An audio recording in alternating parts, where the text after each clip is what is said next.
We are live now. Ma'am, you can start. Good evening, everyone. Today we welcome Dr. Yamini Bhushan Tripathi, Professor in Department of Medical Chemistry, Banaras Hindu University, Varanasi. He has done his PhD in biochemistry. He has got 3 patents on polyherbal extract drug to prevent the erythrosis and hyperlipidemia.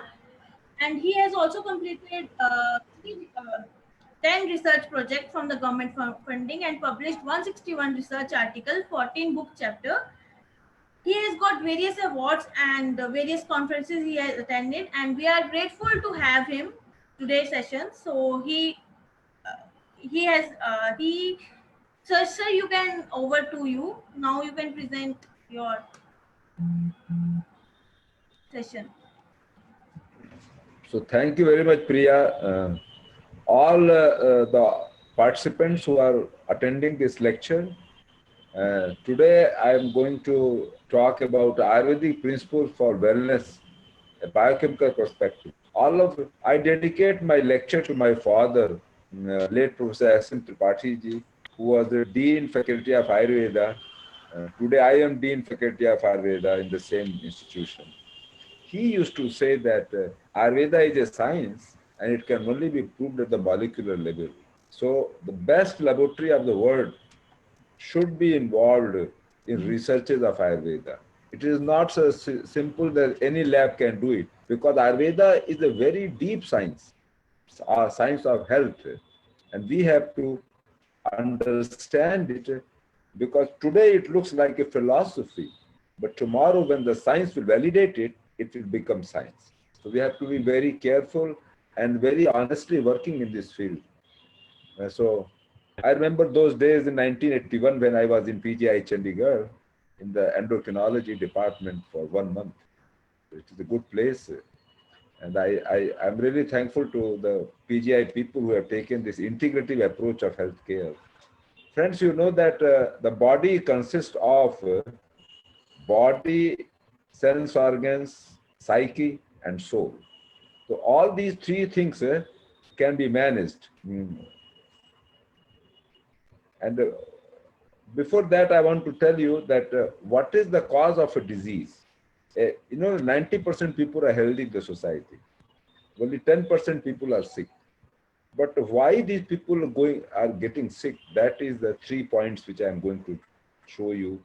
This is the improper use of your sense organs, chronobiological changes, and the seasonal changes, and then the psychological insecurity, which is called the pragya aparad. If you see my earlier slide, I have shown you the Atma. What is pragya aparad? Psychological insecurity means there is a conflict between your thought and your consciousness. Your soul always tells you the truth, but your mind changes it, whether I should do it, what will be the benefit out of it. So if this conflict goes on, and then your mind tells you to do something wrong for your benefit, so this kind of conflict of thoughts is called pragya aparad. And you will be surprised to know that 66% of the diseases are because of this psychological insecurity. That's why we call psychosomatic disorders. Because if body is ill, it means the root cause is here in psyche. Psyche has to be treated. Very important thing. And then second important thing, you have to remove the cause of the disease. Suppose your disease is because of improper use of your sense organ, you should not use it.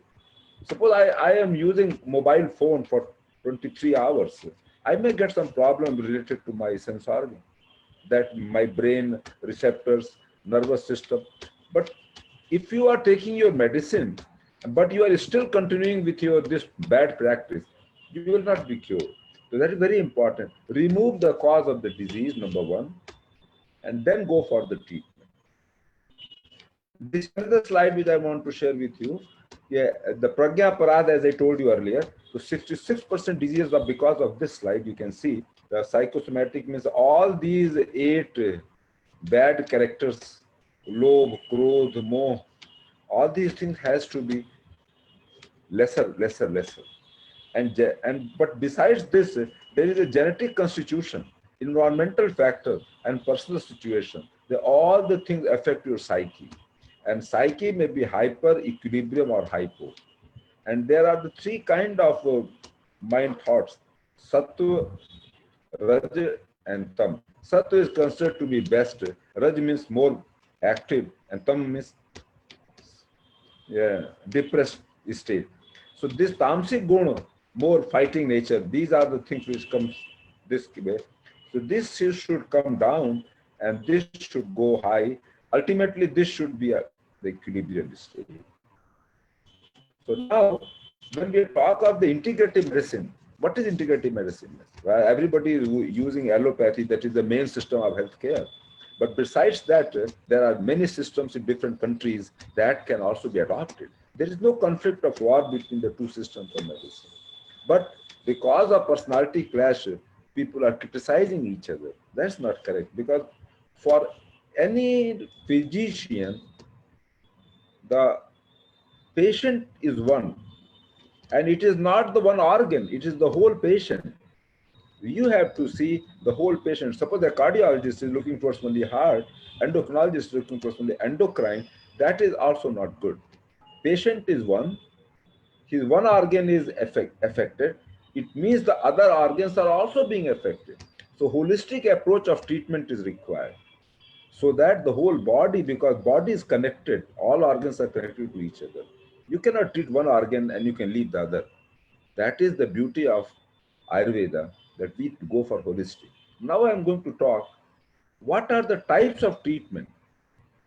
Mostly people feel that if you are sick, you should get medicine.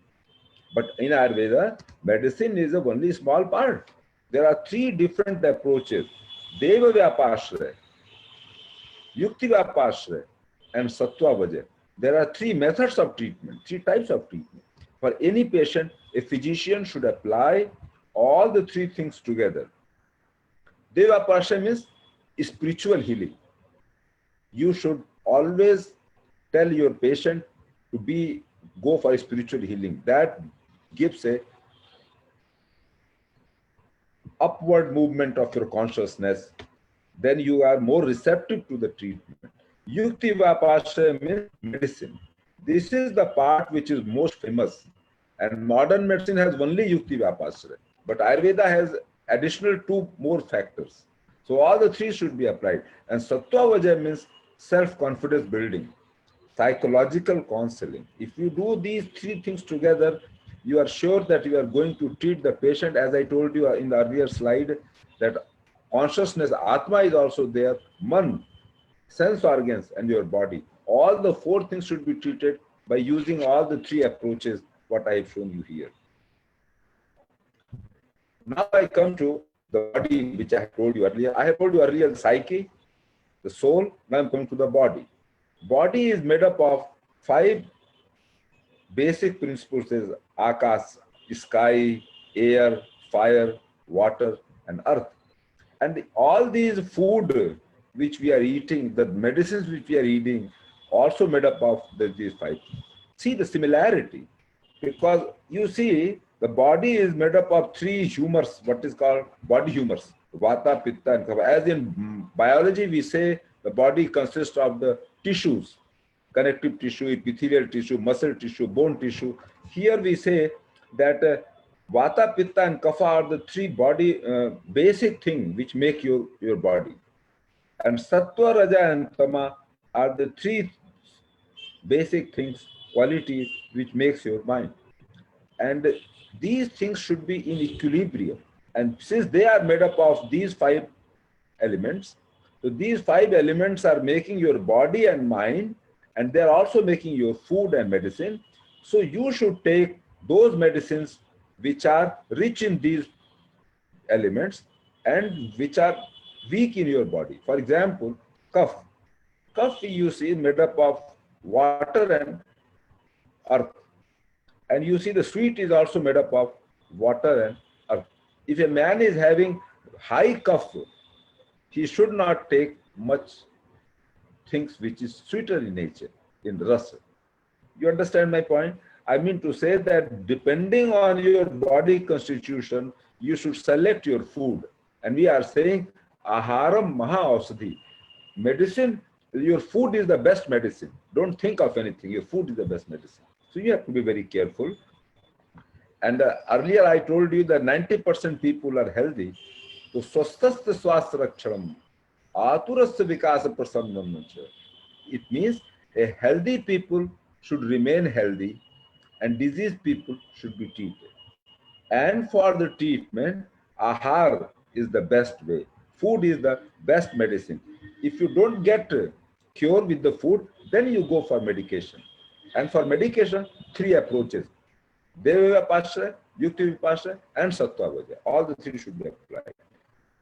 Now, the basic concept of Ayurveda, I think some people may be interested. Panch Mahabhut, I told you earlier, 5 elements. And these 5 elements make the doshas, dosh, dhatu, and mal, which makes your body. And 3 doshas, Vata, Pitta, and Kapha, I told you, Sattva, Raja, and Tam. And there are 7 tissues, which I told you, the different tissues, epithelial, bone, and all.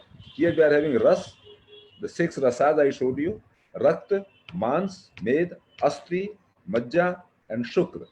All you can translate in English. This is the bone marrow, this is the bone, this is the fat, this is the muscle, this is the blood, this is the digested plasma, the blood, the liquid part of the blood, that's the plasma and serum, that is the Ras, which is, after digestion it gets assimilated into the blood. And Shukra means the semen. And Shukra means, some people say semen in the body, but at the cell level, it is the essence which makes your cell alive. That is the Shukra. And the internal external organ. I published this paper in 2000 somewhere, very long back. I wanted to translate this Vata, Pitta, and Kapha into a scientific terms because I am a biochemist by training. I cannot say Vata means so, Pitta means what, Kapha means. So I thought if I am doing a cell culture and I want to explain these terms, then I should go for signaling pathway is Vata. Today we have this signal transduction in a cell. From receptor to nucleus, many proteins and signals are going on. Pitta means the metabolic steps, phosphorylation and dephosphorylation steps. And Kapha means gene expression, defense. So these 3 things, if you see, you know, in Ayurveda it is written, a drug can be a Vata in Shamak, Vata enhancer. How you will see the Vata in a cell? So go for the signaling pathway. If any drug is activating, is the agonist or inhibitor. Based on that, you can control all these 3 things. So basic concept of Ayurveda, being healthy.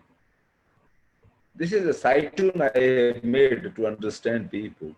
Hurry, worry, and curry. All the 3 things are not good for your health. And it has the biochemistry behind it. I will show you in the next slide. Because all the 3 things are making free radicals. You see, hurry, worry, and curry making free radicals. And free radical is inducing ER stress and mitochondrial stress. And this is the causing the apoptosis of the cell, and cell is dying. And the root cause of free radical generation is the mitochondria. High mitochondrial activity, more superoxide production, less cellular antioxidant like superoxide dismutase, catalase, glutathione peroxidase. They are the antioxidant in your cell. If they are low in concentration and superoxide production is high, then free radical stress is there, cell is dying. You have to make a balance. How hurry makes free radicals? Hurry means more energy utilization, more ATP production, more mitochondrial function means more superoxide production. Worry means if you are worried, catecholamines. If worry means you are always thinking of something, you are always busy. So that creates a brain neurohumor called catecholamine. And catecholamine, when reacts with the free iron of your body, it makes the free radical. And curry means McDonald's culture, all deep fried food. If we are eating every day and night, we are going to have the disease. So we have to be very careful. Hurry, worry, and curry. And the second important part, if you are eating good food, the time of eating is very important. And it should be properly digested.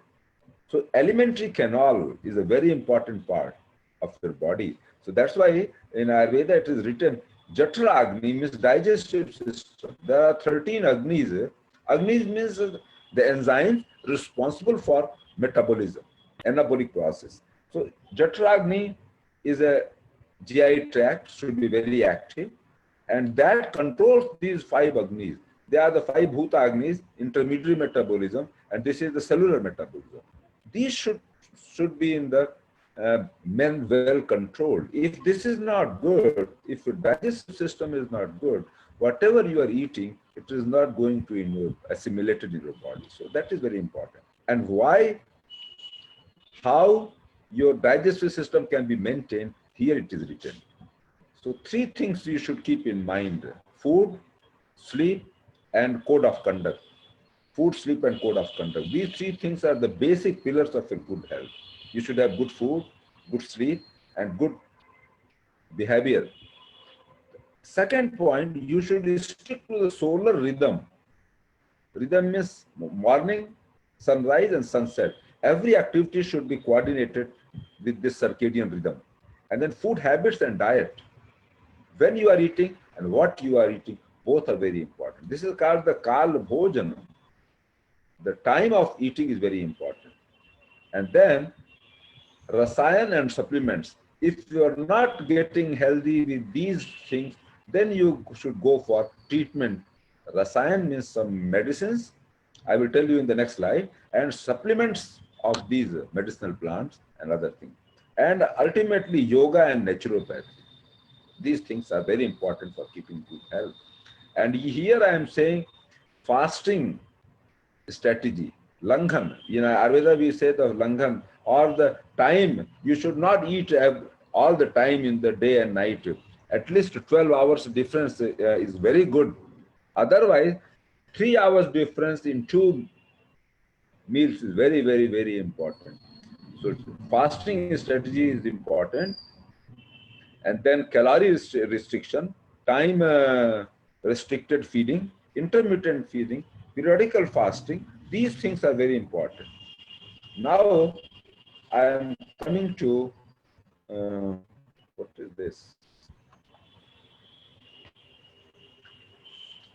Friends, there are 2 very important when I talk of circadian rhythm. This is the external rhythm, day and night, 12 hours. And this is the internal rhythm, which we call every organ has a cycle, periodical cycle. And this is the day and night cycle. So Pitta, Vata, and Kapha get to dominant and down. This is cycle and the organ. You have to be very careful. And these things are controlled by your sense organs, I told you earlier, and your psyche, thoughts, behavior is very important. And interestingly, these 2 things are affecting your Agni as well as the microbiome. Microbiome, you see, the bacteria in your intestine is controlled by your brain, by your food, by your behavior, everything. And this microbiome affects your physiology. Everything is controlled, you see, brain and digestive system, pancreas, all the 3 things are controlled by each other. So this is the microbiome I want to emphasize it. And rhythm, you see, there are 6 rhythms. Solar rhythm is day and night, dosic rhythm, life rhythm, seasonal rhythm, daily rhythm, every day what you should do, and then dietary rhythm. If the man who follows the 6 rhythms will be very healthy. And an organ level through, one thing more that, that is a car, it needs a service. Body also needs a service.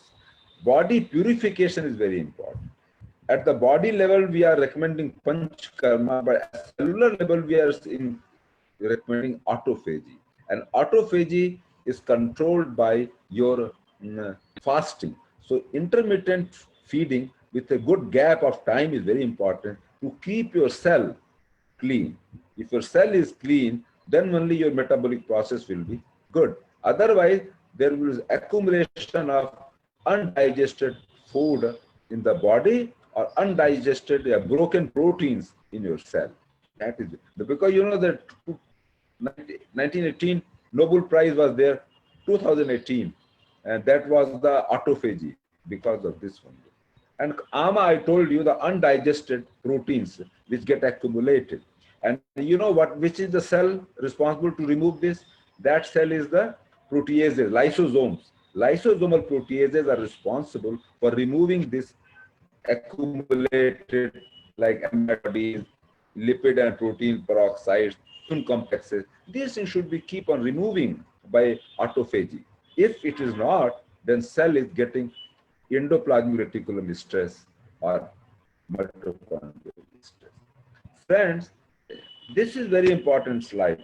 You know, the fat is very good for your body. It acts as an insulator. It acts as a reservoir of energy.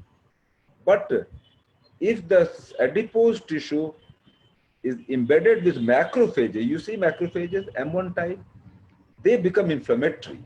They start producing the cytokines. And cytokine production is very bad for your body. Inflammatory cytokines should be under strict control. So this is a normal adipose tissue. This is an inflammatory adipose tissue. We want this kind of fat in your body as a reservoir. This is a healthy fat. And this is the diseased fat. This should not be there. And autophagy, I have told you earlier. So now, 3 pillars of the healthcare, I have told you that Ahar, Nidra, Brahmacharya. Now I am coming to the yoga, because tomorrow is the yoga day. We must know that Ashtanga yoga. In Ayurveda also there are 8 branches of Ayurveda. There is Ashtanga Ayurveda. And I must tell here that there are 3 branches which you might not be knowing. Bhut Vidya, Rasayan and Vajikaram. They are the 3 branches. They meant to make a healthy person healthy. And other 5 branches, that is Kaya Chikitsa, Shalya, Shalake, Prasuti, they are meant to treat the patient. So remember, the main objective of Ayurveda was to maintain the health of a healthy person and to treat the patient. These 5 branches are for the treatment of patient, but the 3 branches are to maintain the health of the healthy person. Bhut Vidya is not the ghost, don't misunderstand. It is something related to your consciousness, that the Deva Vyapashraya and the Sattva Vajaya, they are the main tools for the Bhut Vidya treatment. Here I am saying Ashtanga Yoga, Yam and Niyam. Yam and Niyam, Asan Pranayam, Pratyahar, Dharan, Dhyan, Samadhi. Asana and Pranayam are the physical activity. Yam is the social health, society, how you are behaving with the society, how society is reacting to you. Niyam and Pratyahar is your mental health. And Dharan, Dhyan, Samadhi is the spiritual. The same thing which I told you in Ayurveda, it is also written in Ashtanga Yoga. But interestingly, Yam and Niyam, nobody understands it, nobody practices it. Everybody thinks Asana and Pranayam is the whole yoga and some meditation, but this is not true. I think International 6th Yoga Day is going to be celebrated, but Yam and Niyam has not been given emphasis, which should have been given from the day 1. And I emphasize that without following Yam and Niyam, because it is your mental and behavioral science, yoga or your health cannot be maintained. So friends, on yoga day tomorrow, let us revisit what is Yam and Niyam, talk to your Acharya and try to follow it. This is the cycle I have told you.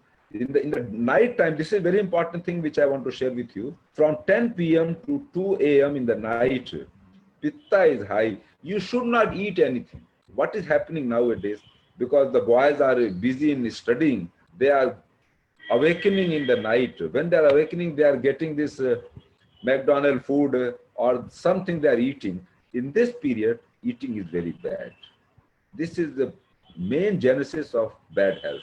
And not getting in the morning from 4 to 6, there is a Vata time. You should get up in this time and get rid of all your stool and everything, waste disposal. And people are getting ate very late in the morning. That is the cause of the health. You have to be very careful. So now I'm talking of Rasayan. I told you earlier, Rasayan and Vajikaran. There are 3 types of Rasayan. Asarjik Rasayan. Achar Rasayan and Naimittik Rasayan. Achar Rasayan means behavior, how you are behaving, your lifestyle. Asari Rasayan, those things which you can take every day. And Naimittik Rasayan means those things which you are taking for treatment of a disease. So there are three kinds of rasayana. So I mean to say, these Ayurvedic Vaidyas have knowledge of this. You should always consult to a doctor, Ayurvedic physician, to know what kind of rasayana you should take for treating your disease or to get well. Recently in the COVID time, a lot of advisory has been issued to enhance your immune system to all. They are the rasayanas. They are the supplementing your health. But how much you should take, when you should take, and what you should take, that depends on your body constitution. And the Vaidya will better tell you than by taking medication yourself. Friend, this slide is very important. You say they are the rasayanas. Yes, yes. So we have only 5 minutes because. Okay. I will move it. Yes. In the COVID treatment, local. So I think I will skip all those slides. And now I am telling something about science which I have done, because in a holistic approach of treatment, the Yukti Vipasya is very important, and that carries the medicines. So these are the medicines which I have patented, and these are some of them have been licensed to the companies. So one is the BHUX for the heart disease, and PTY2 for diabetic nephropathy. I'm going to talk to you. You see the BHUX. How we develop a drug? We develop a drug by making hypothesis. This is the hypothesis which we make. We made several questions, and then we use the rat model. So we have used a rabbit model. The atherosclerosis we produce, and then we give our drug. That is called the drug-induced diseases. And this is the model which we see. We have found that one drug, HUX, is reducing the intimal thing, coronary blockage. That was the drug, and we came to the conclusion that this drug has a multi-targeted action. I mean to say, earlier I put questions, you see, it is all inhibiting inflammation, it is inhibiting MMP, it is inhibiting heart attack. So these things, the drug. So what is the benefit of Ayurveda? That many drugs can be given together, or if you're taking a single drug, many molecules in one phytochemical, many phytochemicals are acting on different targets. So now the chronic diseases, non-communicable diseases are multi-targeted. So drugs should also be multi-targeted. This is very important, which I want to tell you. And this is the drug I am going to talk about. Planaria tuberosa is a plant. I have developed the product PTY1. This is for diabetic nephropathy. You know that diabetes, what happens, this is a very complex disease. All the organs get involved in it. So this is the pathway which I have shown you, that how nephropathy takes place. The earlier slide I have shown you, this is this. You see the podocytes. The podocytes are the important cell which get damaged. Then only protein starts coming out of it. So this drug is a multi-targeted drug action. You can see this is a hypoglycemic, antioxidant, anti-inflammatory, anti-apoptotic, and MMP activator. So you can see one plant. BHUX was a mixture of 5 plants, but this is the only one plant, but you see different properties. And most important that it is acting as a GLP-1 agonist. GLP-1 is the incretin, which is produced in the stomach, in the intestine, and affects your pancreas also. Very good drug. Yeah, that we have validated by our Western blot and all for confocal microscopy. So this way I can tell you that Ayurveda is a science, number one, take home message, and it has a holistic approach. So all the organs should be treated, mind and body both should be treated together. And for the treatment, all the 3 approaches should be applied. If you are doing these things, you will remain healthy. But what is the language which will bring Ayurveda to the whole world? That is only science. Because science is understood by everybody. A young boy will never believe your drug unless and until he sees the proof, evidence. The evidence-based science is the demand of time. With the friends, thank you very much. Priya. Hello. Thank you very much, sir. Thank you very much for your enlightening lecture, sir. In the behalf of Yoga Scholar PGI MER and on the behalf of Integrative Medicine and Case Report, we are thank you very much, sir, for coming. Namaste. Namaste. Namaste.